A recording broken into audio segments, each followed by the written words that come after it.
เดนเป็นรองเท้าที่เอาจริงก็ไอคอนิกหลายตัวนะครับแต่ว่าเรื่องแบบที่ผมชอบสุดก็แบบมันทนดีครับใช่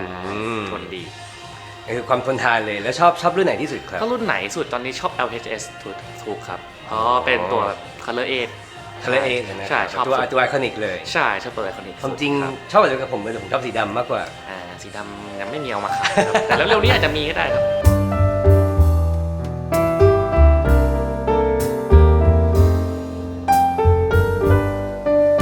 กับเอาเดนเหรอครับผมว่าผมชอบใส่ลุยๆเอาเดนน่าจะตอบโจทย์กับผมเพราะรู้สึกว่าไม่ต้องถนอมมากครับใส่สบายๆอะไรเงี้ยครับแต่จริงๆในลุควันปกติก็จะน้อยที่จะได้ใส่รองเท้าหนังบ้างอะไรเงี้ยครับ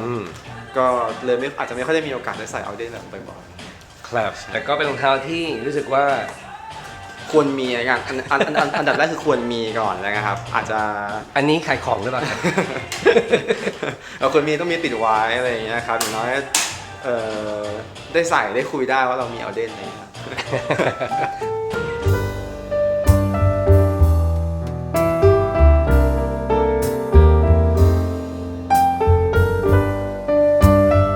โอเคแล้วน้องรู้สึกไงกับเอาเดนบ้างคือเห็นวันนี้ใส่อยู่ด้วยครับ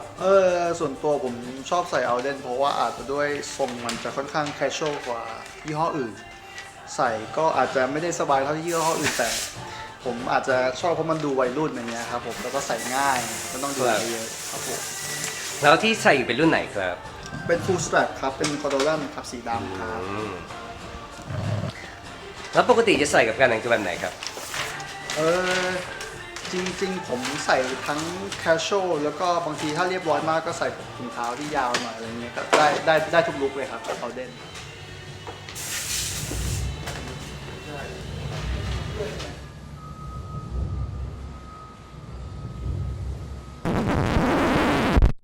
โอเคครับผมก็วันนี้เราจะมาผ่าเอาเดนกันใช่ครับคือเมื่อกี้เราสัมภาษณ์คุณรัฐไปแล้วว่าชอบเอาเดนหรือไม่ชอบเอาเดนยังไงบ้างสัมภาษณ์ไปยังเลยครับคุณรัฐคิดว่ารองเท้าเอาเดนเป็นยังไงบ้างครับผมสำหรับผมรู้สึกว่าเอาเดนเนี่ยส่วนตัวผมค่อนข้างชอบเอาเดนครับผมในฐานะลูกค้าหรือว่าคนที่ใส่รองเท้าชอบเอาเดนเพราะว่าผมชอบเรื่องลาสแล้วก็ทรงแล้วก็แบบดีไซน์ของรองเท้าของเอาเดนครับผมเป็นหลักผมว่ามันไอคอนิกแล้วก็เป็นเหมือนผู้ริเริ่มหลายๆอย่างในวงการรองเท้าดีเหมือนกันใช่ส่วนตัวเนี่ยผมเนี่ยต้องบอกว่าทั้งรักทั้งเกลียดเอาเดนใช่ใช่คือคิดว่าหลายๆคนน่าจะมีความรู้สึกคล้ายๆกันกับเอาเดนคือทั้งรักทั้งเกลียดจริงครับคือมันก็เป็นรองเท้ายี่ห้อแรกๆเลยที่ผมรู้จักนะครับจากรองเท้ากู๊ดเยลเวลเจจากเมื่อก่อนผมก็มาสายเวิร์กบูทนะครับครับผมบูทคู่แรกที่ซื้อก็ Red Wing ใช่นะใช่มาทางเดียวกันใช่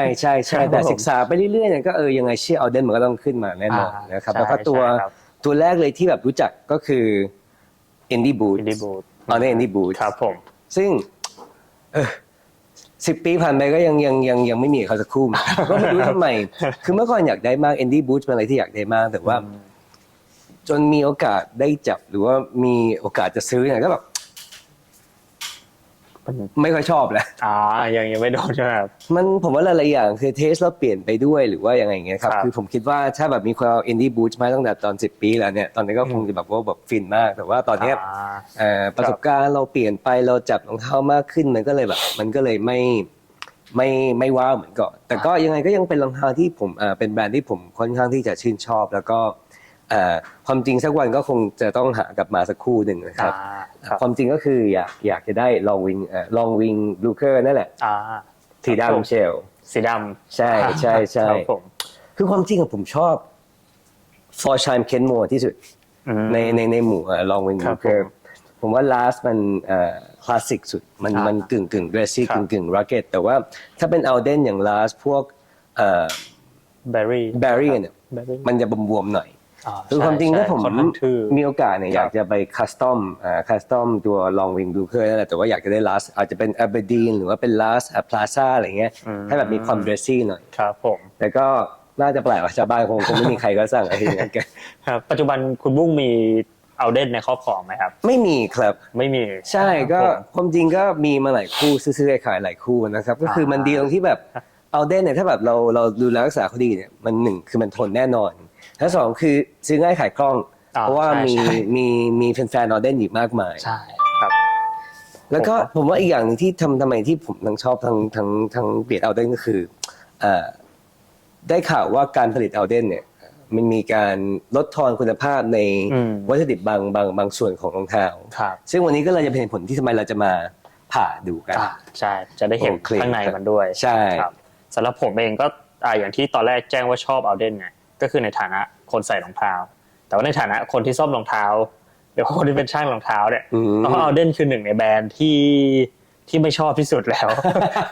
โอ้ทำไมล่ะครับ เพราะว่าอย่างที่ร้านที่เป็นการติดฮาร์ฟโซหรือว่าโทเพลทนะครับมันจะเป็นต้องมีการวัดมันต้องมีการวัดอย่างน้อยรองเท้าสองข้างเนี่ยมันต้องเท่ากัน อืม มันต้องติดให้ระยะห่างมันเท่ากัน แต่ว่า ครับ เอาเดนเนี่ยบางทีมาจากโรงงานรองเท้า จากโรง ส งาน องข้างเนี่ยมันไม่เท่ากันมาอยู่แล้วทำให้การวัดหรือการทำอะไรเนี่ยเราต้องมีกระบวนการที่เพิ่มขึ้น ครับ ครับซึ่งมันก็ต้องใช้เวลาใช้แรงมากกว่าเดิม ถ้าเทียบกับรองเท้าอังกฤษหรือรองเท้าอื่นที่งานมันค่อนข้างละเอียดกว่า ผมว่าก็มีปัญหาน้อยกว่าครับผม งั้นอันนี้ก็อย่างคอนเซปต์เดิมอย่างคราวที่แล้วที่เราผ่าจอห์นล็อบกันผมว่า ครับ ไม่รู้ว่าวิดีโอใครจะออกมาก่อนนะก็เราก็จะรองเท้าที่ใส่มาแล้วมาแกะดูนะครับผมว่าเป็นการ ครับ เทสคุณภาพรองเท้าว่ามันยังโฮรับดีอยู่ไหม ใช่ ใส่มาระยะหนึ่งแล้วเนี่ยนั้นก็สองคู่นี้ก็คือคู่หนึ่งเป็นเชลคู่หนึ่งเป็นคาฟก็ดูอย่างท่าทางก็คือผ่านมาหลายศึกนะครับ ใช่ ดูแล้ว หนังมี ก็ แตกมีอะไรแล้ว ใช่คือ ครับ โอเคผมว่าเรื่องหนังแตกเนี่ยเป็นเรื่องที่อยู่ที่การดูแลรักษาของผู้ใส่แล้วล่ะแต่ว่า ครับ ปกติเนี่ยมันไม่ควรจะแตกถ้าเราดูแลได้อย่างครบถ้วน อ่า ก็คือ ครับผม ผมว่าพวกนี้ไม่ได้ใส่ชูทรีได้แบบดูแบบงอ ใช่ เหลือเกิน หัวเชิดมาก ใช่ ครับผม แล้วก็ถ้าเราใส่ชูทรีมาตลอดเนี่ยแล้วก็บำรุงครีมรักษาตลอดเนี่ยก็จะหนังก็จะมีคุณภาพดีอยู่ได้แต่คู่นี้ก็คือแบบเป็น extreme case ของรองเท้าที่แบบว่าแทบจะไม่ได้รับการดูแลเลย ใช่ นะครับ ครับผม แต่ในขนาดนั้นเนี่ยมันก็ยังถือว่าไม่แย่นะครับ ผมไม่ถึงกับใส่ไม่ได้เลย ถ้าซ่อมหรือว่าลงครีมบำรุงขึ้นมาหน่อย มันก็ยังพอกลับมาใช้งานได้ อย่างคู่นี้ผมว่าก็ยังถ้าเปลี่ยนพื้นหน่อย ก็ยังเอากลับมาให้อยู่ในสภาพที่ใช้งานได้ ครับ ใช่ไหมครับ ใช่ เพราะอย่างคู่เนี้ยเชลมันแตก แต แล้ว กนิดนึง เคยเห็น ครับผม เชลแตกอย่างนี้ไหมครับคุณลักษณ์ ผม ใช้มือถือถ่ายนะ เคยครับผมเคยเพราะว่าผมว่าในเชลคู่ที่โดนน้ำหรือว่าไม่ได้รับการลงครีมเป็นเวลานานมากๆเนี่ยบางทีพวกตามรอยพับเนี่ยด้วยความที่ไฟเบอร์มันเดนส์มากๆด้วยแหละ ผมว่าพวกรอยพับเหมือนมันก็เปราะกว่าความยืดหยุ่นมันน้อยกว่าหนังคาฟทำให้พอจุดที่มันหักงอมากๆเข้าเนี่ยมันก็มีแตกบ้างครับผม แตกไปเรียบร้อยคู่นี้ ใช่แต่อันนี้คือน่าจะไม่ได้ลงครีมไม่ได้อะไรเลย เพราะว่า ใช่ไหมครับ ใช่สีดำแทบกลายเป็นสีเทาสีขาวอยู่แล้ว ครับ ไม่งั้นเพ ผ ราะปกติเนี่ยเชลมันน่าจะมีความคงทนกับกว่าคาร์บอยู่ระดับหนึ่ง ใช่ แต่คู่นี้ ใช่ ก็แบบไม่รอดอยู่ดีแตกอยู่ดี ใช่ครับเพราะว่าอย่างเอาเดนเนี่ยผมเคยเห็นคู่ที่อายุเยอะที่สุดน่าจะประมาณ50 โอ้โห 50 ปี 50 ตอนอยู่ ปี ที่ เลย ญี่ปุ่นใช่เป็นสีมันจะออกคล้ายๆ colorful ครับ แต่เขาบอกเขาใช้มาแบบตั้งแต่รุ่นพ่อเขาหนุ่มๆแล้วคือตัวเจ้าของรองเท้าในปัจจุบันก็มีอายุพอสมควรแล้วเหมือนกัน 50 ปีนี่แบบถ้าเป็นวัวจริงก็แบบตายแบบ3 รอบก็ตึก ใช่ ไปนะครับ ครับผมแต่คือตัวรองเท้าหนังถ้ามันได้รับการดูแลดีหนังอัปเปอร์เนี่ยใส่ชูทรีตลอดมีการบำรุงที่เหมาะสมมีอยู่ในคอนดิชันที่เหมาะสมเนี่ยก็ผมว่าอายุการใช้งานนานมากๆแล้วก็ ครับ ความเงาความสวยงามของมันก็ยังเหมือนเดิมด้วยครับ ผมว่า สวยกว่าเดิมอีก ยิ่งสวยก็ใช่มันมีแบบร่องรอยการเวลาที่เราใส่ไป ใช่ใช่ มีความทรงจำที่เรามีกับตัวรองเท้าอะนะครับ ครับผม โอเค ผมว่าเรามาเริ่มแกะกันดีกว่า ได้ครับผม นะ เริ่มจาก ว่าเรา แกะไปพร้อมกันเลยไหมครับ ใช่ครับ ผมว่าเราแกะคาร์ฟคู่หนึ่งแล้วก็เชลคู่ห ค นึ่ รั ง บผม คือผมก็อยากรู้ว่าคาร์ฟกับเชลเนี่ยมันต่างกันแค่หนังไหมหรือว่ามันมีอะไรข้างในที่ ใช่ ต่างกันด้วย เพราะราคามันต่างกันเยอะก็ ใช่ไหมครับ อยากรู้ว่านอกจาก material ของ upper เนี่ยมันส่วนอื่นพวก construction อะไรพวกนี้มันต่างกันด้วยไหม นั่นแหละวันนี้เราก็จะมา ได้ ค้นหากันว่ามันต่างกันไหม ได้ครับ คนนี้เจ้าของใส่โหดจริงคือแบบว่า ใช่ได้ ลายนี้ข้างหลังคือแบบ พังทลายแบบโอ้โห ผู้เชลนี่ก็ผมไม่แน่ใจเจ้าของเดียวกันหรือเปล่าเพราะว่า น่าจะเจ้าของเดียวกัน ไซส์ใกล้เคียง ครั กับ น ใช่ อันนี้ก็คือซ่อมเคาน์เตอร์ไลนิ่งมารอบหนึ่งแล้วอันที่ซ่อมมาก็ทะลุแล้วเหมือนกันครับผม อันนี้ครับคือปกติ Lining มันก็จะเป็นส่วนที่เสียดสีที่สุดใช่ไหมครับ แต่ถ้า Lining พังอย่างนี้มากเนี่ย ผมว่าเพราะว่าฟิตไม่ดีใช่ไหมครับ อาจจะส่วนหนึ่งกับอีกจุดหนึ่งสำหรับผมคือไม่ใช่ชูฮอน ซึ่ง รองเท้าที่หัวเชิดแล้วก็ขาดการบำรุงขนาดนี้ผมค่อนข้างชัวร์ว่าเจ้าของเขาน่าจะไม่ได้สนใจเรื่องชูฮอนเท่าไหร่นะครับผมน่าแบบยัดลงไปเลยอะไร มองแล้วก็แบบมีความเสียดายรองเท้าเล็กน้อย นิดหน่อยใช่ครับ แต่ถ้าเป็นในกรณีปกติขนาดนี้ก็ยังพอซ่อมได้ ซ่อมได้ครับอย่างไอ้ตัวนี้ที่มันทะลุไปจริงๆแล้วก็ลอกแล้วก็เปลี่ยนแผ่นใหม่ได้ ม ครับผม โอเค เคาน์เตอร์ไลนิ่ง ครับ จัดการ ได้ อย่างแรกเลยแล้วก็เอาตัวฮับโซก่อน ได้ เหมือนเดิ ค ม รับผม ผมอาจจะต้องซูมเข้ามาหน่อยนี่เราอาจจะไม่เห็นหน้าเราเพราะว่าคงไม่เป็นไรคนคงไม่ได้อยากดูหน้าเรา ดูเอาเด่นแล้วกัน โอเค อันนี้ผม ครับ ว่าน่าจะซ่อมมาจากที่ญี่ปุ่นแหละเพราะว่าตัวฮาร์ฟโซกับท็อปลิฟมันมีโลโก้ของร้านมิสเตอร์มินิท อืม แล้วก็เป็นพาร์ทที่คือจริงๆมิสเตอร์มินิทนี่ถ้าผมจำไม่ผิดมันจริงๆมันเป็นแบรนด์เยอรมันแต่ว่าในญี่ปุ่นเนี่ยสาขามันเยอะมาก อ๋อครับ ผมคิดว่าน่าจะเป็นที่ญี่ปุ่นมากกว่า เพราะว่าไซส์มันเล็กด้วย ใช่ใช่ผมว่าน่าจะของญี่ปุ่นแน่นอนเพราะว่ามียังมีตราชิปอยู่เลยครับ ก็คือเป็น อ๋อ ใช่ ครับผม ค่อนข้างจะแน่นอนอ่ะ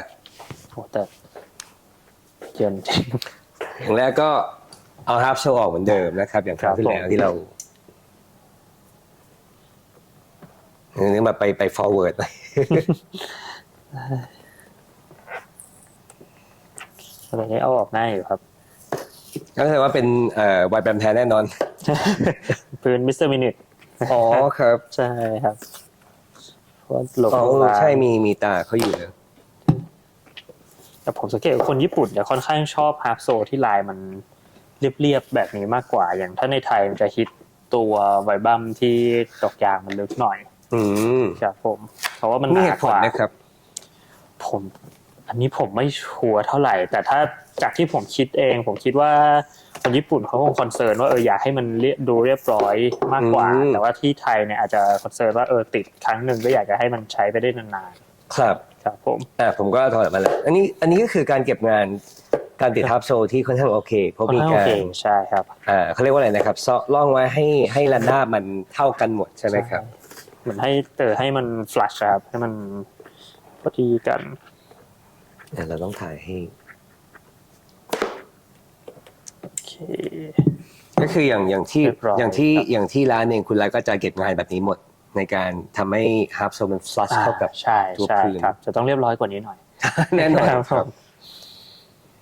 ก็โอเค แล้วก็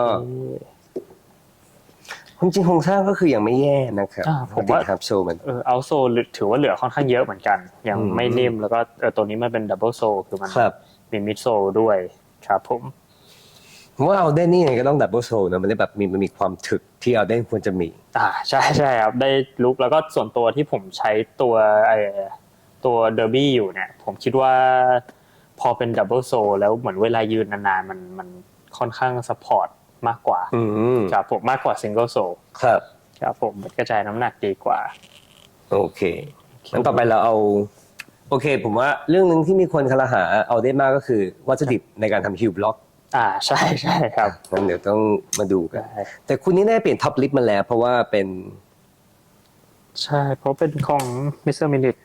ใช่ครับแต่ ผม ปกติก็คือฮิวบล็อกได้เป็นอันเดิม ใช่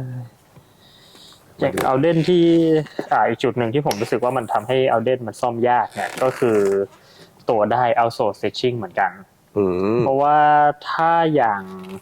แบรนด์อื่นส่วนมากเนี่ยเอาโซสติชชิ่งก่อนที่จะเย็บเขาจะทำเหมือนทำชานอลเพื่อที่ว่าได้มันจะได้จมเข้าไปในพื้นโซแต่ว่าของเอาเดนเนี่ยชานอลมันค่อนข้างตื้นเพราะฉะนั้นระหว่างการติดเอาโซเนี่ยเราจะต้อง ต้องระวังเป็นพิเศษ เพื่อไม่ให้กระดาษทรายที่เราเจียเพื่อเปิดผิวเนี่ยมันไปโดนไดเย็บที่เอา โอเค โซ่ มาเราแกะต่อโอเคแล้วก็แกะทับเรียบมาแล้วครับก็คือเป็นไงครับคุณรัต อันนี้คิวเบสนะครับผมก็เป็นกระดาษ เป็นเลเทอร์บอร์ดแล้วครับผมจริงๆไม่อยากจะเรียกว่าเลเทอร์บอร์ดด้วย เพราะว่ามันเหมือนไม่มีเลเทอร์เลยเหมือนเป็นกระดาษอัดนะครับผม ไม่มีอะไรที่มาจากสัตว์ ใช่ก็เป็นวีแกน อ๋อก็เป็นรองเท้าที่ถ้าเป็นเฉพาะฮิลเบสก็คือวีแกนเฟรนลี่นะครับ ใช่ครับเฉพาะฮิวเบสนะครับ จริงครับมันเหมือนกับเป็น ใช่ ไฟเบอร์บอร์ด มันเป็น นะครับ fiber มันไม่ค่อย ครับ มี ผม แบบความเป็นแบบ หนังเท่าไหร่เลย ใช่เนี่ยถ้าดูข้างเหมือนกระดาษเลย อันนี้ก็เป็น ครับ จุดหนึ่งที่แบบว่าเราก็มีความแบบตังหงิดกับเอาเดนใช่ไหมครับว่าเฮ้ยแบบทำไมรองเท้าระดับตำนานของอเมริกันชนนั่งถึงใช้แบบถึงใช้กระดาษมาเป็นแบบ ใช่ไหม คิวเบสอย่างนี้ เออ นะครับผมจุดหนึ่งคือผมว่าอ่าบางคนจะบอกว่าเหมือนมันยังไงอะคือมันถูกกว่าแน่นอนแหละ มันถูกกว่าหนังครับผมแต่บางคนที่แบบเป็นแฟนเอาเดนเนี่ย ซึ่งมันเคยมีดราม่าประมาณสักช่วงปีนี้แหละ ว่าเหมือนมียูทูบเบอร์คนหนึ่งที่เอาเดนมาผ่าแล้วเขาก็สับเละเลย อ๋อ ว่าเรียก ครับ ว่าไม่ดี ไอโรซันวิลนะครับ ใช่ครับ ใช่ แล้ว แล้วเราจะถูกสับไหมครับเนี่ย ไม่น่าไม่น่ารอดนะ ไม่เป็นไรครับ ก็มี เรายินดี คนใน คืชีพ ผมว่าเอาเดนเนี่ยเป็นแบรนด์ที่มีฐานแฟนเบสแน่นมาก แน่น ครับ มา ผ ก ก็คือมีคนดีเฟนต์ให้ตลอดว่าแบบมันใช้อันนี้เพราะว่าแบบน้ำหนักจะได้เบาแล้วมันเป็น casual shoes อยู่แล้ว มันไม่ใช่ว่าเราใส่ไปลุยใส่ไปบูอะไรขนาดนั้น นี่ผมก็ชอบผมก็ไม่ดีเฟนต์แบบอันนี้คิวแรนก็เหมือนกับเป็นกระดาษนะครับ ใช่เลยครับผม โอเค เพราะว่า ก็คือเป็นกระดาษหมดเลยนะครับ ใช่ซึ่งในแง่การใช้งานถามว่าคือตรงนี้มันเป็นจุดที่มันไม่ได้มีการขยับขยื่นหรือว่าหลุดอะไรอยู่แล้วนะครับผมแต่ว่าก็อย่างที่เห็นว่ามันเบรกดาวคือมันยุ่ยค่อนข้างง่าย แล้วถ้าโดนน้ำโดนอะไรเนี่ยมันก็ยิ่งเปื่อยง่ายไปกันใหญ่แน่นอนกระดาษมันไม่ถูกกับน้ำแต่ว่าอย่างที่แจ้งตอนแรกในฐานะช่างเนี่ยที่มันซ่อมยากจุดหนึ่งก็คือตรงนี้แหละเพราะบางทีลูกค้าเอามาอยากเปลี่ยนแค่ท็อปลิฟต์แต่ว่าระหว่างการเอาท็อปลิฟต์ออกเก่าออกเนี่ยไอตัวกระดาษเนี่ยมันก็ยุ่ยติดไปด้วยทำให้แทนที่จะเปลี่ยนแค่ท็อปลิฟต์เราต้องเปลี่ยนทั้งฮิลเบสเลยครับครับผม ก็ทำให้เวลาซ่อมก็คือจะมีคอสเพิ่มมากขึ้นใช่ครับผมอย่างอันนี้เขาเปลี่ยนท็อปลิฟต์มารอบนึงแล้วครับจะเหลือที่เป็นไอไฟเบอร์บอร์ดเนี่ยอยู่แค่ชั้นเดียวซึ่งผมเชื่อว่าช่างคนก่อนหน้าที่เปลี่ยนท็อปลิฟต์อันเนี้ยตอนที่เขาดึงอันเก่าออกอะไอไฟเบอร์บอร์ดมันน่าจะหลุดไปด้วยชั้นหนึ่งมันเลยเหลือชั้นเดียวเพราะปก ก็เลย ติ เปลี่ยนท็อปลิฟต์ที่แบบ ใช่หนาขึ้นหรือเปล่าใช่เพราะปกติไอไฟเบอร์บอร์ดเนี่ยมันจะมี2ชั้นของเอาเดนครับผมอันนี้เหลือชั้นเดียวแต่เฮ้ยแต่ปูเขาออกง่ายกว่าจอนล็อบนะครับ ใช่ไหมครับใช่ครับคือเหมือนกับไม่ได้แบบมันแกะง่ายกว่านะจากครั้งที่เราแกะกันรู้สึกว่าอันนี้แบบแกะง่ายดีนะใช่ครับรองเท้าพร้อมหลุดอยู่แล้วว่าอย่างนั้นเลยเหรอครับพร้อมหลุดใช่เพราะผมว่าคนใช้เอาเดนน่าจะเคยเห็นแหละแบบใส่ไปมันมีแบบพื้นแยกมีปรีอะไรอย่างเงี้ยครับผมน่าจะคุ้นเคยก็คือเป็นไม่ใช่ RTW ready to wear นะก็เป็นแบบ RTG ready to แกะอะไรเงี้ยแกะง่ายครับผมแกะ ready to แกะแต่บางจุดก็แกะยากเพราะว่ามันเปื่อยนะครับผมแกะออกมาหมดแล้วทั้งทีอันนี้เดี๋ยวผมอาจจะต้องเอาไปเข้าเครื่องหน่อยได้เลยครับเพราะว่ามันก็จะไม่ออกมันก็จะแกะตัดเวลแกะต่อไปเดี๋ยวผมไอ้ตรงพื้นมันแยกมาอยู่แล้วก็คือง่ายหน่อยใช่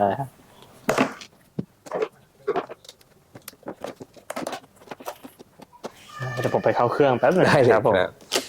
อันมาอยู่กับผมก่อนแล้วก็กรีดเวลเหมือนเดิมนะครับ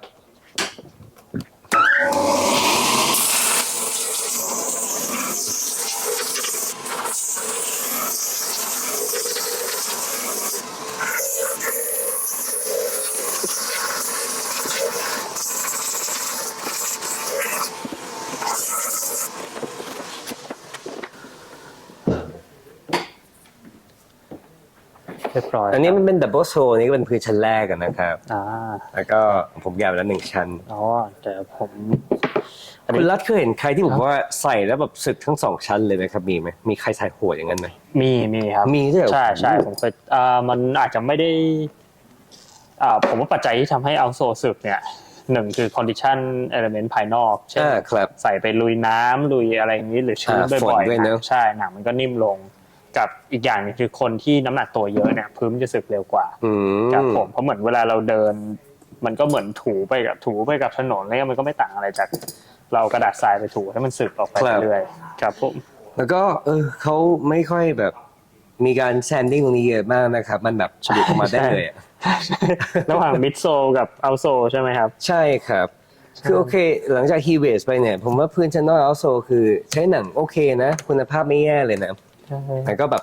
ประกอบกันแบบว่าไม่ค่อยแน่นเท่าไหร่ จุดหนึ่งของอย่างส่วนตัวผมใช้รองเท้าเอาเดนรุ่นที่เป็นดับเบิลโซอะครับ ครับ จุดหนึ่งที่ผมรู้สึกเลยคือ ทุกคู่ที่ผมมีที่เป็นดับเบิลโซเนี่ยเวลาใช้ไปสักพักหนึ่งมันจะมีเสียงเอียดเอียดเอียดเหมือนหนังถูกัน อืม ซึ่งผมค่อนข้างชัวร์ว่ามันเกิดจากไอ้พื้นเอาโซกับมิดโซที่พอมันไม่ได้กาวไม่ได้แซนดิ้ง ครับมันก็เลยจะมีการเสียดสี ครับ เพราะว่ามัน มันจะดัง ไม่ได้แบบติดกันดีมาก มันก็เอียดไปเรื่อย ใช่ครับ ซึ่ คื ง อ ก็ไม่รู้จะแก้ยังไงเหมือนกัน ๆก็คือมันก็ไม่ได้มีผลเสียในแบบระยะยาวว่าโอเคจะทำให้รองเท้าพังเร็วขึ้น ใช่ แต่แค่มันแค่น่ารำคาญเวลา ใช่ ถ้าคนไม่ ครับ ชอบ ผม มันก็จะเอียดไปใช่ไหมครับ ใช่ครับ อืมโอเคของผมแบบว่าชั้น ถึงชั้นคอกแล้ว ของผมคู่นี้ อู้ช เอาโซกับมิดโซถือว่าติดกันออกมาเลยใช่ เฮ้ยทุกท่านมาดูข้างในเอาเด่นนะครับ นี่เรามีแขกรับเชิญอีก2 ท่านนะครับ อยู่นอกเฟรมก็คือน้องไมล์เดคอลัมไลฟ์เรเบิลแล้วก็น้องวินเนอร์แห่งเฮซี่นะครับเฮซี่อินควายรีนะครับตอนนี้มีเซลล์อยู่นะครับ แต่ว่าตอนที่เราลงก็คงจะหมดเซลล์แล้ว แต่ว่าต่อเซลล์ได้คือไปไล่ไม่หาเขาเดี๋ยวเขานี่เลยครับ อันนี้คือพื้นชั้นนอกสุด อันนี้คือตรงกลางมิดโซลแล้วก็คือข้างใน ถ้าเป็นซิงเกิลโซก็จะมีแค่ตัวนี้จะไม่มีชั้นนี้เพิ่มขึ้นมา เป็นไงบ้างครับวินเนอร์รองเท้ายอดนิยมของคนไทย สวยงาม ขอบยาวๆดิ ครับ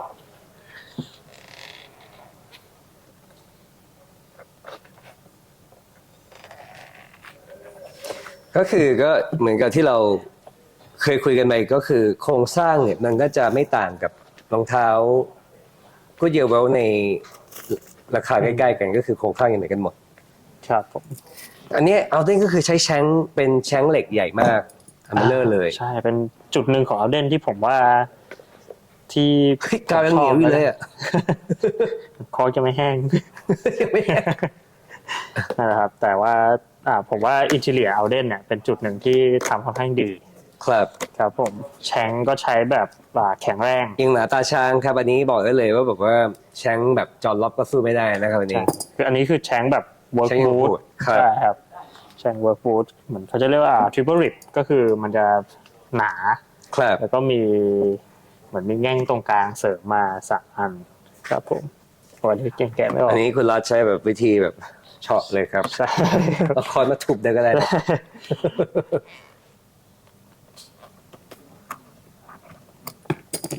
เหมือนกับคู่นี้จะแกะยากกว่าหรือเปล่า นิดนึงครับไม่หรอกจริงๆผมว่ามันอาจจะคอนดิชันไม่ได้ลุยมาเท่าไม่ได้ลุยมาเท่าอีกคู่หนึ่งด้วย เพราะว่า แต่เหมือนน่าจะเป็น360เหมือนกัน ใช่ครับเป็น ใช่แล้วก็ 360คู่เดียวเวลเหมือนกันก็คือมีเวลรอบรองเท้า แล้วก็ เป็น360องศา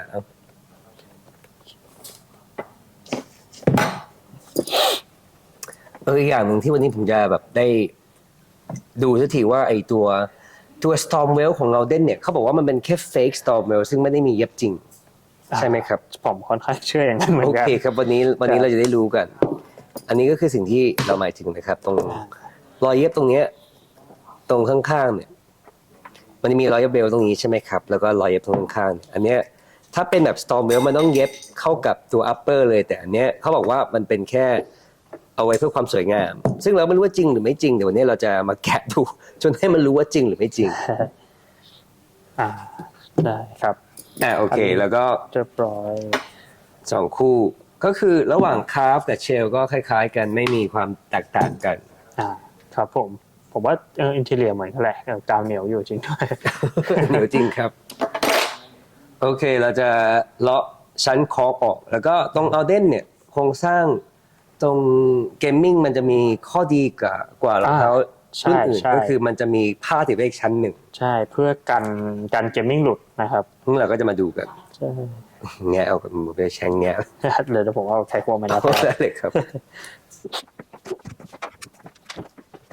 ขอบคุณครับ เหมือนผมว่าจุดหนึ่งที่ต่างจากรองเท้าอื่นส่วนมากคือรองเท้าส่วนมากเนี่ยจะเอาแชงไว้ใต้คอร์ก ครับ แต่ว่าอันเนี้ยจะเอาแชงไว้ข้างบนคอร์กซึ่งเอาเดนบอกว่าเพราะว่าเขาใช้แชงอันใหญ่นะครับผมก็เลยถ้าไว้บนคอร์กเนี่ยมันก็จะติดถ้าไว้ข้างใต้คอร์กเนี่ยเวลาที่ใส่มันก็จะเหมือนรู้สึกได้จากอินโซลเขาก็เลยเอามาไว้ข้างล่างสุดแทนก็คือเหมือนมีคอร์กรองไว้ชั้นหนึ่งมันจะไม่ โอเคครับ ไม่ดันขึ้นมาครับผม น่าสนใจครับ ซึ่งอันนี้ก็ไม่รู้ว่าเป็นเพราะว่าเอาได้มาใช้อินโซลบางหรือเปล่านะ มันจะเป็นว่าบางไม่บาง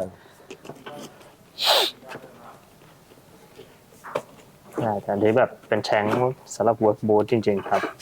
อันนี้เราทำร้านเขาเลยอีกแล้ว ไม่ ต เป็น อ ไร นแร ค ก รับ ก็เลิศแล้วที่เกสรอันนี้มาเลยที่ เดี๋ยวต่อไปอาลีสาขา เชียร์ ได้ครบ เดี๋ยวต่อไปต้องมาเยี่ยมน้องภูมิที่อาลีพาแบบพาความเลอะเทอะไปเยี่ยมเยียนไม่ได้คอมันออกยากมากเลยครับ เอาเล่นเหมือนใช้คอร์กที่แบบเป็นคอร์กเหลวแน่นอนแหละผมว่าเพราะว่าเหนียว ค่อนข้างหนาใช้ได้นะครับ ชั้นคอร์กใช่ไหมครับ ใช่ครับ แล้วก็ค่อนข้างยากก็คงผมผ้ามันเหลือมา อ๋อแสดงว่าโอเคถ้ามีความยากเกิดขึ้นในการแกะผมว่าก็แสดงว่า เป็นเรื่องดี เป็นเรื่องดีครับ คือเดี๋ยวเราต้องโคลสเข้าไปแต่ว่า ถ้าใครที่คุ้นเคยกับโครงสร้างกูเดียเวลเนี่ย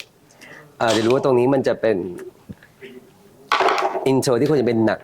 แต่ผมคงแบบไม่แกะออกมาไม่แกะยากแล้ว ใช่ แต่เอาเดนเนี่ยจะมีชั้นผ้าอยู่หนึ่งชั้น ก็คือตรงนี้นะครับ ตรงนี้จะเห็นว่ามีผ้าอยู่ เนี่ยมันควรจะเป็นหนังกัน อันนี้เป็นผ้า ใช่ผมว่าเป็น ตรงนี้เห็นได้ชัดเลย ดีเทลที่ดี เพราะว่ามันลองไว้เพื่อการเกมมิ่งหลุด ครับก็เป็นผมว่าเป็นรองเท้ายี่ห้อเดียวในตอนนี้แล้วที่แบบว่ายังมีผ้ารองเกมมิ่งหนึ่งชั้น ใช่ ขนาด ใช่ จอล็อบที่เราแกะกันแล้วก็ยังไม่มีเลย ไม่มีครับมันจะเป็นเจมมิ่งจะเป็นแถบผ้า ใช่ เหลี่ย ครั ม บ ไปเลย ซึ่งรายละเอียดตรงนี้เป็นรายละเอียดที่มันจะหลุดได้ง่ายเวลาเราใช้ไป ซึ่งแต่เอาเส้นก็ยังเป็นยี่ห้อเดียวที่ยังมีการเสริมความแข็งแรงตรงนี้อยู่ ใช่ครับก็คือเนี่ยเราดึงแรงขนาดนี้ ก็ยังไม่หลุด คือเจมมิ่งมันไม่หลุดเพราะว่าเจมมิ่งเนี่ยมันเหมือนเป็นผืนเดียวกับอินโซลไปเลยแตกไป ใช่ เลยมัน ใช่ คล้ายๆว่าเหมือนพวกรองเท้าแฮนด์เวลที่จะเซาะหนั ครั ก บ ขึ้นมาเป็นลิปแล้วก็ค่อยเย็บนะครับ อันนี้ก็คือใช้เสมือนละกัน ไม่ถึงกับว่าเหมือนเลยหรอกครับผม ความจริงมันเป็นอะไรที่ผมก็งงนะเพราะว่ารองเท้าเขาก็ยังมีความแบบใส่ใจรายละเอียดอย่างเงี้ย ใช่จุดที่ผมว่าเป็นจุดที่ดี ใช่แต่กับยังแบบใช้ไฟเบอร์บอร์ดอินโซอย่างเงี้ยคือแบบ ทำไมไม่แบบ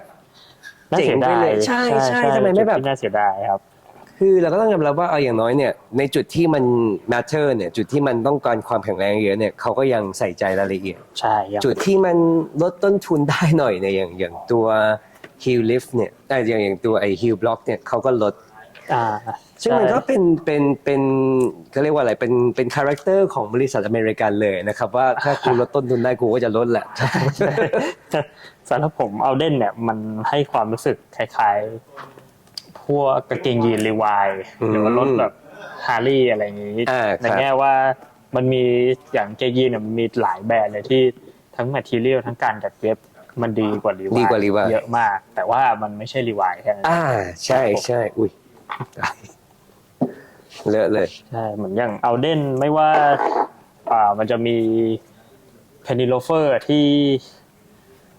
เพนนิโลเฟอร์ที่ดีกว่างานเนี้ยบกว่าใส่สบายกว่าแค่ไหนเนี่ย แต่ว่าสุดท้ายที่สุดมันไม่ใช่เอาเดนมันไม่ใช่ LHS มันไม่ใช่ฟูลสแต็กใช่ คือ ซึ่ง ผม จุด ว่า เนี้ มั ย นเห็นนั้นเลยว่ามันไม่ใช่เอาเด่น ใช่ใช่ ก็คือมีแฟนเอาเด่นหลายคนบอกผมนะ ใช่พี่ผมรู้ว่าฮิวสแต็กมันไม่ใช่ผ้าจริง ผมรู้ว่าฮิวเคาน์เตอร์มันเป็นไอ้ซิลาสติกเป็นอะไร แต่มันคือเอาเด่น ใช่เลยคือเอาเดน ก็คือ จบนะครับ นั่นแหละ ใช่มัน ไม่ อาจจะ ต้อง ฟังดูไร้ ไม่ต้อง เหตุผลหน่อย แต่ว่าจากส่วนตัวผมในฐานะคนที่ทั้งชอบทั้งเกลียดเอาเดนแล้วก็เชื่อว่าคุณบุ้งก็เหมือนกันเนี่ยน่าจะรู้สึกเหมือนกันครับผม ผมว่ายังไงก็ตามรองเท้าเนี่ยเครื่องแต่งกายผู้ชายคลาสสิกเมนส์แวร์ครับมันเป็นเรื่องอยู่เหนือความเหตุมันเป็นเรื่องอยู่เหนือเหตุผลนะครับ มันเป็นเรื่องของความรู้สึกความชอบล้วน ใช่ใช่ ๆคืออย่างผู้ชาย 99%ของทุกวันเนี่ยไม่ต้องใส่สูทกันแล้วอะครับ ใช่ใช่ แต่ ที่เรา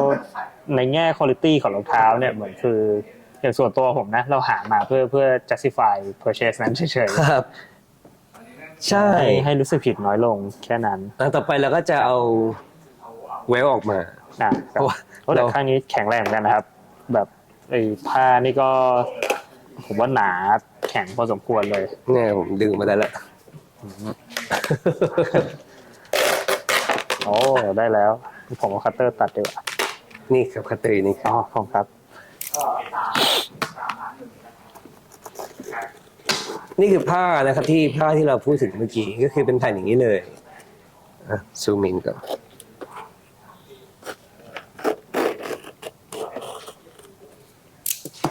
ถ้าใจทุกคนเห็นได้ชัดก็คืออันเนี้ยครับเป็นตัวเกมมิ่งนะซึ่งไว้เดี๋ยวเราจะทำไปดูเอ็นเดฟอีกทีว่าเกมมิ่งมีไว้ทำไมแต่ว่าปกติเนี่ยตรงเนี้ยมันจะหลุดได้ง่าย ทีนี้เขาก็เลยเอาผ้าผืนเนี้ยแปะเอาไว้ข้างบน ใช่เป็นผืนนี้ ซึ่งทำให้มันรัดมันไป ใช่ใช่ ยึดติดกับตัวแถบไอ้เกมมิ่งอีกทีทำให้มันเลื่อนไม่ได้ เหมือนผมว่าเหมือนเขาเย็บทับไอ้ผ้านี้ไปด้วยอีกชั้นหนึ่งเลยครับผม ซึ่งตรงนี้เป็นรายละเอียดที่เฉพาะเอาเดนเท่านั้นที่มีตอนนี้แบรนด์อื่นไม่เคยเห็นเลยแม้แต่เอเวอร์กรีนหรือว่าจอร์ล็อบหรือว่ากาเซียโนก็ไม่มี ใช่ใช่ครั ก็ บ คือยังเป็นเอกลักษณ์ของเอาเดนซึ่งก็ต้องยอมรับว่าเขาก็ยังใส่ใจรายละเอียดตรงนี้อยู่ ใช่ครับเป็นจุดที่น่าชมเชยจุด ใช่ หนึ่งแล้ว ค กั รับว่าเป็นจุดที่สร้างความแข็งแรงเพิ่มเติมให้จริง ครับแล้วก็จุดเนี้ยผมว่าเอฟเฟกต์ต่อการใช้งานระยะยาวมาก ๆครับ ๆครับผม แม่ก็ กาวยังเหนียวอยู่จริงๆครับ เหนียวอยู่ครับแต่เราแกะออกมาแล้วเราก็เจออีกจุดหนึ่งที่คืออินโซมันดูบางครับ ใช่ อินโซดูบางครับ อันนี้แบบใช่ เลยแบบโอ้ นอกจากบางก็คือที่ผมสังเกตคือไม่มีเกรนไม่มีขน ม อาจจะเป็นจุดหนึ่งที่ทำให้กาวเนี่ยมัน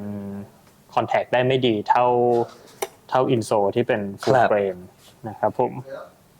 ก็อาจจะเป็นอีกสาเหตุหนึ่งของเสียงเอียดหรือว่าการปริการอะไรต่างๆ เพราะว่าบอดดิ้งมันไม่ค่อยแข็งแรงด้วยครับผม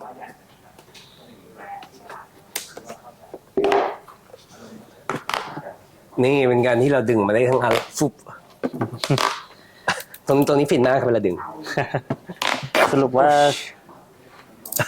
เวลขาดใช่ไหมครับ เวลขาดครับ เวลขาด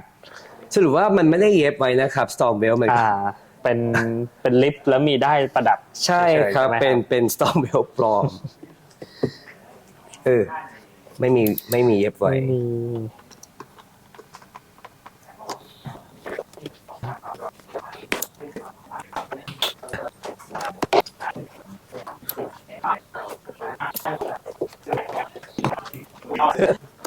ไหนเข้ามา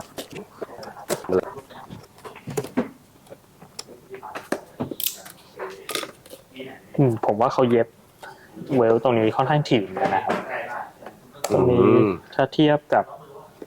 แต่เทียบกับเลดวิงก็อาจจะไม่แฟร์นัก ต้องเทียบกับรองเท้าราคาใกล้กันนะครับ ใช่ ฟล็อกเกอร์โจนส์ ครับ พวกนี้ เดี๋ยวไว้ ซึ่ง ขอ ในความจริงถ้าเทียบกับคล็อกเก็ตก็ ต้องยอมรับว่าถ้างานจริงๆครอก็ดีกว่า ใช่ใช่ในแง่ finishing อะไรด้วยนะครับ แต่ก็ยังไงเอาเดนก็มันก็มีท่าแม่ตายก็คือเพราะมันเป็นเอาเดนครับ ใช่ครับ ท่าแม่ตายเดนก็คือกูคือเอาเดนครับเท่านั้นแหละครับจ ใช่ บเลย เหตุผลที่เป็นเหตุผลที่ไม่เชิงว่าเป็นเหตุผลเท่า ไหร่ แต่ว่า คือเอาเดนครับ ผมเชื่อว่าคนที่ชอบเอาเดนเนี่ยรู้สึกอย่างนี้ทุกคนแน่นอน ใช่ครับมันก็เหมือนกับคนที่ชอบแบบอเมริกันมัสเซลคาร์นะครับให้แบบซื้อมัสแตงเงี้ยเฮ้ยไปซื้อBM ดีกว่าไหมอะไรเงี้ยคือแบบยังไงมันก็ให้คนละฟีลนะมันก็ไม่ได้เนอะ ใช่ใช่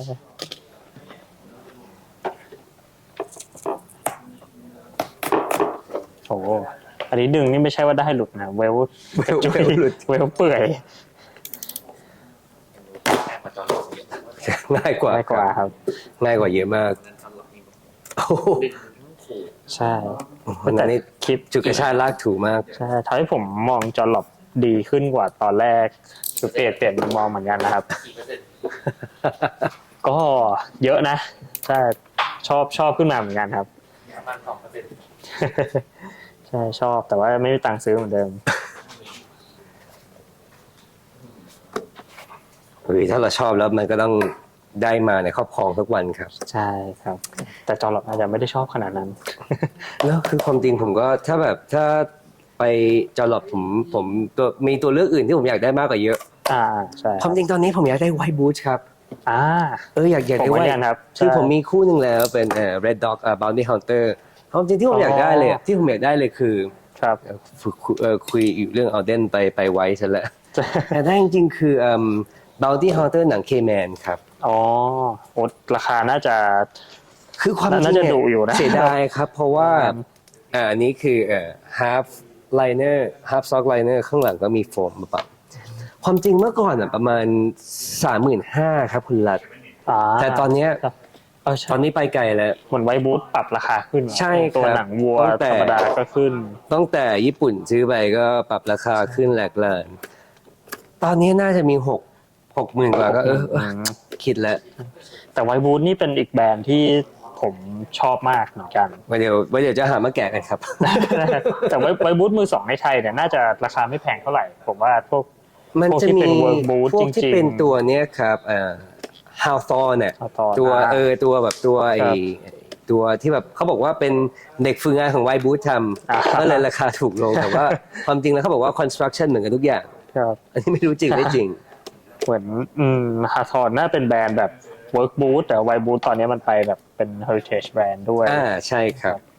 โอเคเราเวลมาหมดแล้วเอาคุณรับตัดเลย ใช่ ตัดได้เอา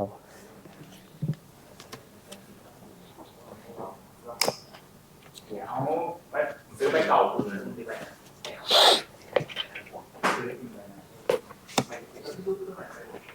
Storm Welt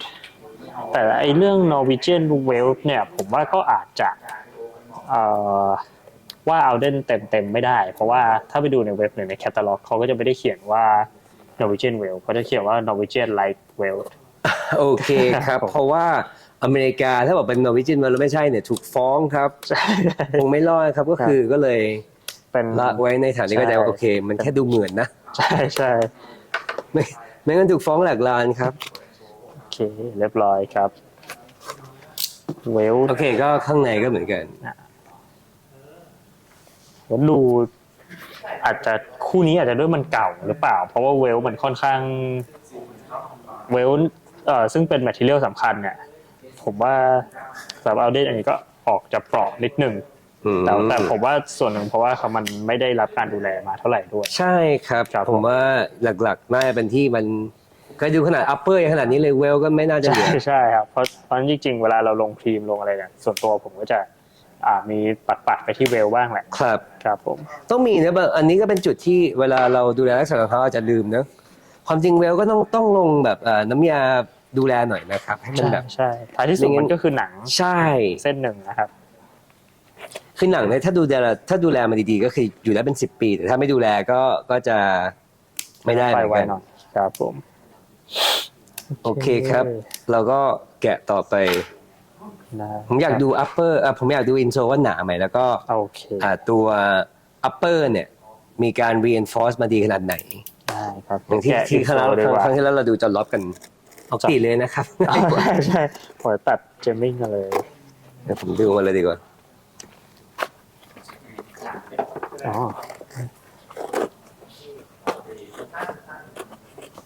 แล้วมันเล็กกว่าไม่เท่าไหร่ แต่คู่นี้มันอาจจะแกะง่าย เพราะมันเป็น360เวลด้วยคือตรงส้นมันไม่ได้เป็นเนลซีด ครับ ครับก็เลยไม่มีตะปูมาให้ให้ ใช่ ดึ ไม่ ง งั้นก็ เท่าไหร่ จะ ใช่ก็คือ ไม่งั้นก็จะยากหน่อย ครับ แต่ตรงนี้เขาใช้กาวเยอะนะเอายากละ ใช่ใช่ผมตัดเอาเลยดีกว่า จริงครับ ดีครับเป็นผมว่าดีกว่า เพ ครับ ราะกาวมันเอาเด่นผมว่าจริงๆเขาก็คงใช้กาวที่ดีนะ เพราะว่าเนี่ยจับดูไอ้รองเท้าอายุขนาดนี้มันยังเหนียวอยู่เลยเพียงแต่ว่าการติดอาจจะไม่ค่อยดีเท่าไหร่ ก็คือ craftsmanship ก็จะเป็นแบบเหมือนกับ มีความแบบอุตสาหกรรมหน่อยนะครับ ไม่เน้นแบบความละเมียดละไมอย่างของทางอังกฤษหรืออิตาเลียนหรือฝรั่งเศสนะครับ ใช่ใช่ครับคู่นี้มีซ่อมเคาน์เตอร์ไลนิ่งมา ดูจากท่าทางก็น่าต้องซ่อมมันละ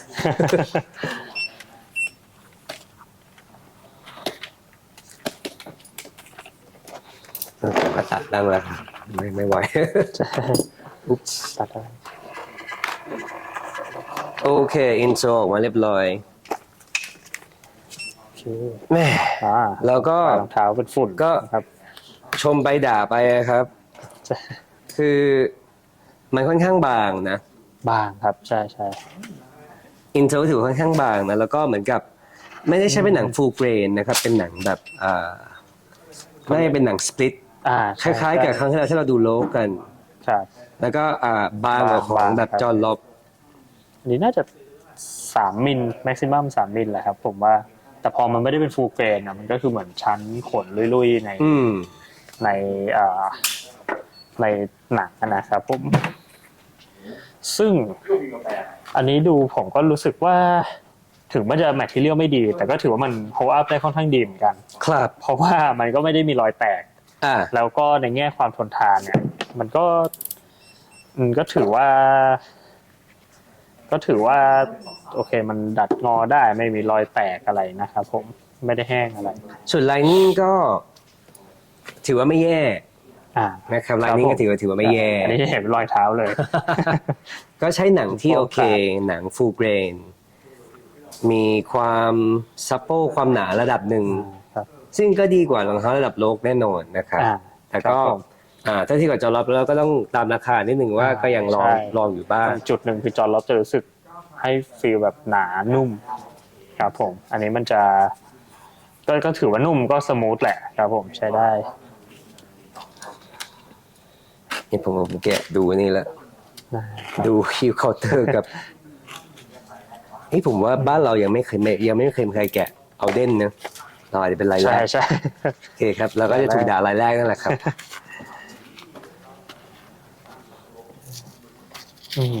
แต่อันนี้เหมือนก็จะมีคนมาดีเฟนต์ว่าไออินโซที่เขาใช้บางเนี่ยมันทำให้เบรกอินเร็วขึ้นก็คือมันก็ฟอร์มเท้าเราเร็วขึ้นมันก็จริงนะครับ แต่ก็อินโซที่บางก็แลกมาจากความทนทานหรือว่าการฟอร์มเท้าที่ไม่ได้แบบเหมือนกับอินโซที่หนานะครับแล้วก็ถ้าอินโซหนามันก็จะลึกกว่าจะทนกว่าใช่อันนี้ร้านที่ซ่อมเคาน์เตอร์ไลนิ่งถือว่าทำงานละเอียดแล้วก็ดีเลยนะครับผมมีการเจียไม่ใช่มีการฝานขอบหนังให้มันสมูทเวลาใส่มันจะไม่เพเยอขึ้นมาด้วยอันนี้คือคีย์เคาน์เตอร์ของเราเด่นครับก็คือเป็นเป็นเลเทอร์บอร์ดครับก็คือไม่แย่นะคือที่ว่าถ้าเป็นเซราสติกก็คงแบบไม่โอเคแต่อันนี้เป็นเลเทอร์บอร์ดครับผมแล้วก็มีการใช้ปะเก็นเขาเรียกว่าปะเก็นอันนี้เขาเรียกอะไรนะสักกะหลาดสักกะหลาดสักกะหลาดลองอัปเปอร์กับเลเทอร์บอร์ดไว้กับตัวฮิลเคาน์เตอร์ไว้ก็โอเคนะครับก็ ถ้าเราเคยจับเอาเด้งก็จะรู้สึกว่าตรงส้นเนี่ยมันแน่นหนาก็คือโอเคมีความแน่นหนาระดับหนึ่งจริงนะไม่แย่นะ เอาเด่นที่เขาแบบ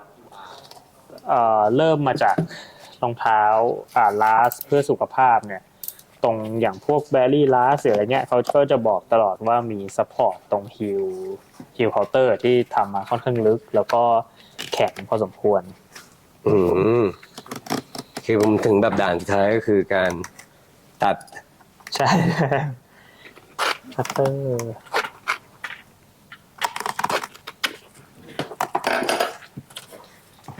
ก็คือตรงโทก็ถ้าเดาก็คือน่าจะเป็นเซลาสติกแน่นอน คงจะไม่หนีใช่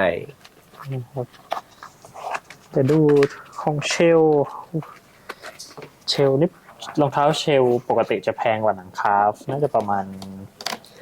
เท่าไหร่นะเกือบประมาณ10,000นะครับผม ก็ถือว่าเป็นราคาหนักมาเลยนะครับเท่าที่ดู ใช่ใช่ เพราะว่าconstruction เหมือนกันเด้เลย ใช่โซ วัต ฟา ถุดิ นี่ บ คือ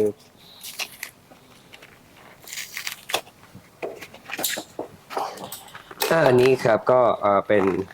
ฮีเคาน์เตอร์ของเราเดนเป็นเซลาสติกครับเป็นแผ่นผ้าที่เอาไปเคลือบพลาสติก แกะไม่ออก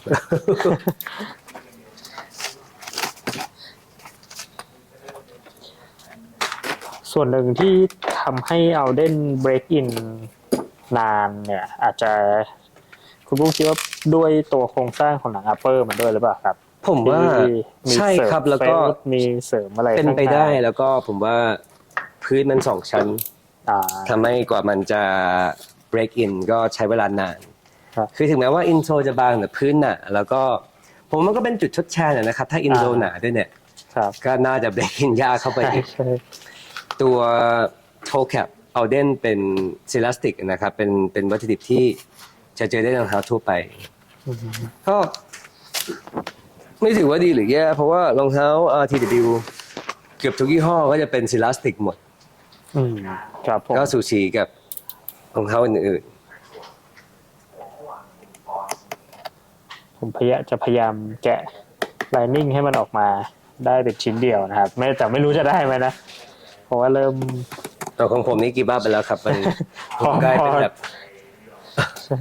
ผมกลายเป็นเป็นโมเดิร์นอาร์ตไปแล้วครับ ผมว่าของจอร์ล็อบเนี่ยตอนนั้นที่แกะคือแม้แต่ไออินเตอร์ไลนิ่งชั้นที่อยู่ระหว่างไลนิ่งกับหนังอัปเปอร์เนี่ยคือดึงออกมาเนี่ยเป็นทรงรองเท้าได้อยู่เลย ใช่ ก็จะพยายามดูว่าเอาเด่นเนี่ยมันจะได้ไหม อ๋อโอเคครับ ตรงไอเลดมีเสริม อันนี้ผมว่าเป็นเซราสติกเหมือนกันแหละ โอ้ครั ใช่ บ นะครับ ใช่ ไป ใช่ เสริมตรงไอเลดเพราะว่าพอรอยเชือกเนี่ยมันแรงดึงมันค่อนข้างเยอะตรงนี้ก็จะได้แข็งแรงขึ้น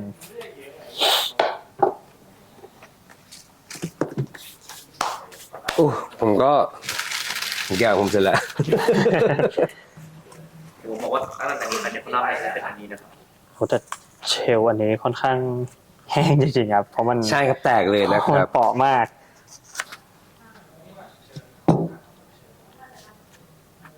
ไม่ได้เจอกูนี่ ฮัลโหล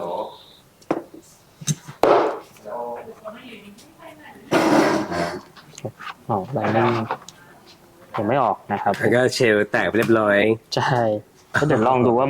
เขาใช้เชลหนาประมาณหนึ่งเลยนะผม ครับ ว่าน่าจะสักเท่าไหร่มิลเกือบ2 มิลได้ครับเอามีเย็บเชนสติชไปด้วย นี่คือก็คือเศษซากของสิ่งที่เราแกะกันมาถึงตอนนี้สงสัยจะไม่สามารถเอาไปใส่กรอบได้นะครับ ใช่มันไม่ค่อยออกมาไม่ค่อยสวยเท่าไหร่ คู่ผมเนี่ยไม่ได้แน่นอนเชื่อใส่กรอบอย่างไร ใช่ไม่เป็นไรครับ เอามันแล้วตอนนี้ งั้นผมว่าน่าจะตัดเสร็จจะลงภายในวันอาทิตย์นี่แหละครับ อ๋อ ถ้างั้นได้ลงก่อนของเดคอลัมแน่นอน อ๋อเหรอครับ ครับผม ได้อันนี้คุณรับตาเลียจริงผมแบบตัดแล้วก็แบบคิดว่าภาพไปทูแล้วนะ อ๋อแต่มันก็ผมว่าหนังอัปเปอร์ไม่สิ ส่วนอัปเปอร์ของอัลเดนเนี่ยทำค่อนข้างดี อืม ครับผม ก็คือการ Lightning โอเคมันไม่เท่าหรอกแต่ว่า Lightning กับไอ้พวกซัพพอร์ตข้างๆที่ตรงอุ้งเท้าทำเข้ามาลึกอะไรเงี้ยผมค่อนข้างประทับใจอยู่เหมือนกัน ครับ ผมแม้ว่ามันจะเย็บแบบ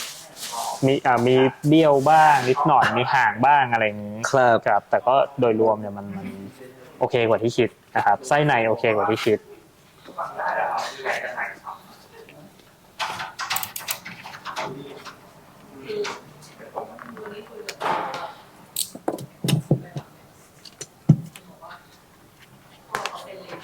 นี่เอาเดนแท้แน่นอนครับ เอาเล่นแต่ ไม่มีเอาเดนเทียมนะครับ อันนี้อย่าง วิหลุดมาแล้ว ใช่ครับคู่นี้ตรงฮิลคัพครับจะเห็นว่ามันลึกเข้ามาถึงอุ้งเท้าเลย ซึ่งเอาเดนเนี่ยเขาอย่างในคลิปใน YouTube หลายๆเจ้ามันก็จะบอกว่าไอ้ตรงเนี้ยมันทำมาเพื่อที่ว่าคนที่เท้าล้มหรือว่าคนที่แบบไฮอาร์ชมันจะมีซัพพอร์ตข้างใน ไม่ถึงตรงอ๋อโอเคครับ ใช่ตรงเนี้ยครับ ก็คือเปิดมาข้างในก็จะเห็นเป็นแผ่นไอ้เลตเตอร์บอร์ดครับผมที่เข้าเชฟ คู่นี้ดูลึกกว่าคู่นี้ครับคู่นี้ลึกไม่เท่า ตัว ครับผม ตัวคาร์บลึกไม่เท่าตัวเชล อาจจะอยู่ที่ลาสด้วยหรือเปล่าผม เป็นไปได้ คิว่า ครับอยู่ที่ล้าอยู่ที่ทรงก็จะเป็นส่วนหนึ่ง ผมคิดว่าโครงสร้างไอ้คู่เชลกับคาร์ฟเนี่ยมันค่อนข้างไม่ต่างกันนะค่อนข้างใกล้เคียงกันมากๆเลย ครับผม เนอะ อันนี้หนังเชลข้างๆครับ ข้างหลังก็เป็นสีเขียว แน่นอนเชลแท้ครับ ครับผมใช่ ก็คือวันนี้ถ้าเราถ่าย อันนี้เป็นหนังที่แห้งมากครับ ถ้าเราไม่บำรุงหนังเลยเนี่ยมันก็จะเป็นอย่างนี้ก็คือ เราจะเชลที่ว่าแข็งทนเนี่ย ก็ยัง ฉีกได้เลย ใช้มือฉีกเหมือนฉีกทิชชู่ฉีกกระดาษได้เลย ครับผม อือหือ ใช่ซึ่ง เหมือนกับกระดาษแข็งเลยนะครับ ดู ใช่ แล้ว ใช่เหมือนกระดาษแข็งนะครับ แต่ก็ยังเห็นว่าไฟเบอร์ของหนังเชลเนี่ยมันแน่นมากๆอยู่ ครับ ถ้าเทียบกับหนังวัวเนี่ยมันจะค่อนข้างมีขนเยอะกว่า ครับ อันนี้คือมัน ตายแล้วได้อย่างนี้แบบใครมีเชลแบบรีบวิ่งกลับไปบ้านลงน้ำมันเลยครับ ใช่ครับ เชลเหมือนกับกระดาษแข็งนะครับทุกท่าน ครับผม ดูเนี่ยเราแกะมันเรียบร้อย ครับผม โอเค เราจัดกล้องใหม่ก่อน ได้ เดี๋ยว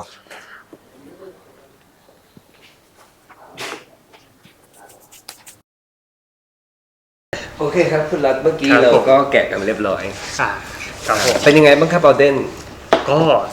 ดีกว่าที่คิดครับผมไม่ได้แย่กว่าที่คิดเท่าไหร่เพราะตอนแรกก็รู้สึกว่ามันไม่ได้แต่ก็ไม่ได้เลิศเลอขนาดนั้นอยู่แล้ว ซึ่งจุดที่ดีเนี่ยผมว่าคือหนังช่วง upper นะครับผมช่วง upper แล้วก็construction มันก็ค่อนข้าง solid เลยทีเดียวครับผมมีเอาผ้ารองเจมมิ่งครับผมแชงที่ใช้ก็แบบแชงหนาใหญ่คุณภาพดีครับผม แล้วก็วัตถุดิบก็ถือว่าดี โดยรวม 100% เนี่ยผมว่า 70-80% วัตถุดิบที่ดีครับ ก็คือวัตถุดิบที่อาจจะด้อยคุณภาพไปบ้างเนี่ยก็เป็นส่วนของ heel base หรือว่าตรงอินโซที่บางไปหน่อยแต่ว่ารวมๆแล้วเนี่ยก็ถือว่าเป็นรองเท้าที่มีคุณภาพดี ใช่ครับ แล้วก็ยังไงก็ตามมันก็มีท่าไม้ตายก็คือเพราะว่ามันคือเอาเดนนะครับ ใช่ครับเป็นเอา มั เด น น คือเอาเดน ใช่ให้มีรองเท้าที่ดีกว่าแต่ว่ามันไม่ใช่เอาเดน ใช่ ครับผม คือผมก็เป็นรองเท้าที่ผมก็ยังชอบนะก็เดี๋ยวก็คงต้องหากลับมาสักคู่หนึ่งเป็น long wing bluker นั่นแหละครับก็เดี๋ยวจะนั่นแหละครับ แต่ก็เทียบคิดว่าในระดับราคาที่เอาเดนขายเนี่ยก็ถือว่าเป็นรองเท้าที่สมราคา